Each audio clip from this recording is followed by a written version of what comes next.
কোরআন কারীমে দুটি সূরার কথা উল্লেখ করেছেন, সূরা মায়েদা এবং সূরা আনআম। সূরা আনআম হচ্ছে কোরআন কারীমের সূরা মায়েদার পরের সূরা। সূরা মায়েদার মানে সমস্ত অংশটুকু কিন্তু মানে সূরা আনআমের পরে নাজিল হয়েছে, এ কথা শুদ্ধ নয়, এ কথাও শুদ্ধ নয়। এটি খেয়াল রাখতে হবে।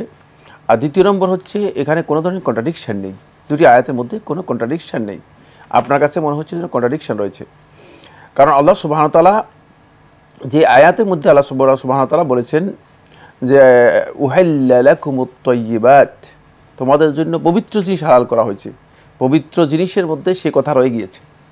পবিত্রকে আল্লাহ সুবহানাহু ওয়া তাআলা এক্সপ্লেইন করেছেন অন্য আয়াতের মধ্যে, যেহেতু আল্লাহ সুবহানাহু ওয়া তাআলা এটা মানে স্পষ্ট করেছেন ওয়া তুআমুল লাযিনা উতুল কিতাব, আহলে কিতাবদের খাবার।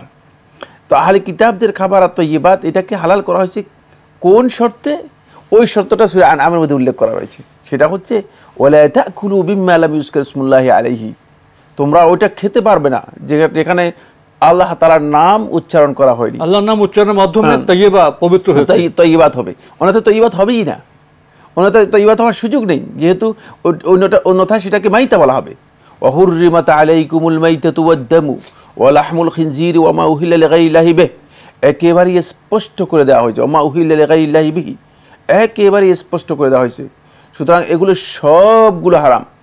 যদি আল্লাহ রাব্বুল আলামিনের নাম উচ্চারণ না করা হয় থাকে তাহলে এটি হালাল হওয়ার কোনো বৈধতা নেই। এটা মুসলিমও জবাই করলে হবে না, মুসলিম জবাই করলে হবে না, কিতাব যারা তাদের আহলে কিতাব জবাই করলে হবে না। পবিত্রতার শর্ত হলো আল্লাহর নাম নিতে হবে, অবশ্যই আল্লাহর নামে জবাই করতে হবে, আল্লাহর নামে জবাই করতে হবে, এখানে কোনো কন্ট্রাডিকশন নাই তো। সুতরাং দুটি আয়াতের মধ্যে মানে আপনি যে কন্ট্রাডিকশনের কথা উল্লেখ করেছেন সেই কন্ট্রাডিকশন সেখানে নেই।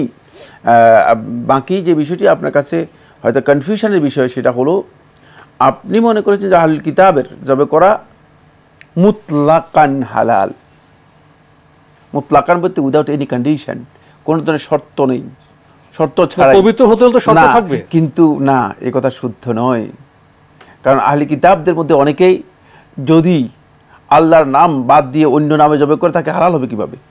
এমনকি আহলে কিতাব নয়, মুসলিমও যদি আল্লাহর নাম বাদ দিয়ে অন্য কোনো নামে জবাই করে, খাজার নামে জবাই করে, তারপরে জিলানির নামে জবাই করে, অথবা কোনো কুতুব গাউস কুতুবের নাম ধরে জবাই করে থাকে, তাহলে সেটাও হারাম। আহলে কিতাব তো দূরের কথা, তাই প্রশ্নই আসে না। আল্লাহর নাম যদি উচ্চারণ না করা হয় থাকে ইচ্ছাকৃত, তাহলে এই কনফিউশনের কোনো সুযোগ নেই, বরং সেটা হারাম, যেহেতু আল্লাহ তাআলা ডাইরেক্ট নিষেধ করেছেন ওয়ালা তাকুলু, এটা তোমরা খেতেই পারবে না।